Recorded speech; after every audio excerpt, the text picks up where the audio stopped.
आप इस खबर को पढ़िए। Will leave official residence post retirement with in permissible time, CJI Gavai.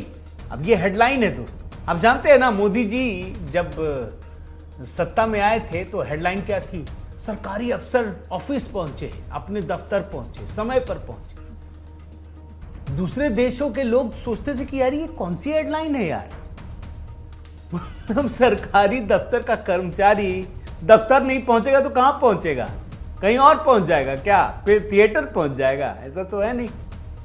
लेकिन वो हेडलाइन क्यों थी? क्योंकि पहुंचते ही नहीं थे समय पर, तो कोई काम होता ही नहीं था। ये वैसी हेडलाइन है कि मैं रिटायरमेंट के बाद जो समय सीमा दी गई है, मैं अपने बंगलों को खाली कर दूंगा, जो ऑफिशियल रेजिडेंस है वो खाली कर दूंगा। सबको करना पड़ता आप कहेंगे, लेकिन नहीं दोस्तों, ये वास्तव में बहुत बड़ी हेडलाइन है। और ये सिर्फ हेडलाइन नहीं है, ये एक लक्ष्मण रेखा है।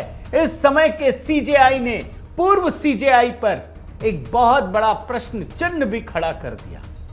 और ये तो एक औपचारिक दस्तावेज भी हो गया। मैं जरा उस खबर पर आऊं, पहले लेटेस्ट खबर को आप समझिए। क्या मौका था?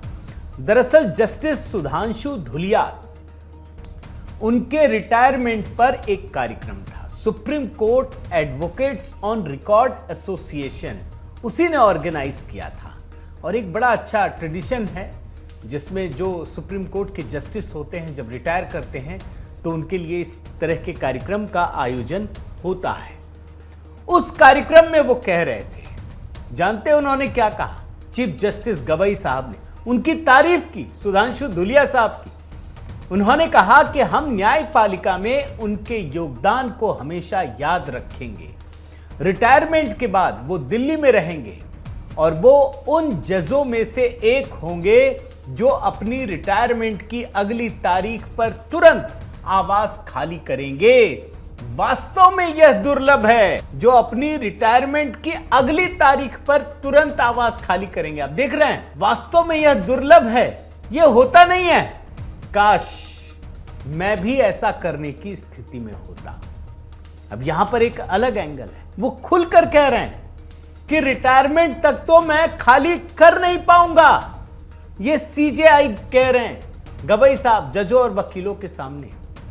मुझे बिल्कुल बुरा नहीं लग रहा दोस्तों, और किसी को भी नहीं लगना चाहिए, क्योंकि सीजेआई गवई के साथ तो एक अपने आप में दिक्कत हो गई ना भाई। ये चीफ जस्टिस ऑफ इंडिया बन जरूर गए, लेकिन इनको ऑफिशियल रेजिडेंस मिला नहीं कई महीने तक।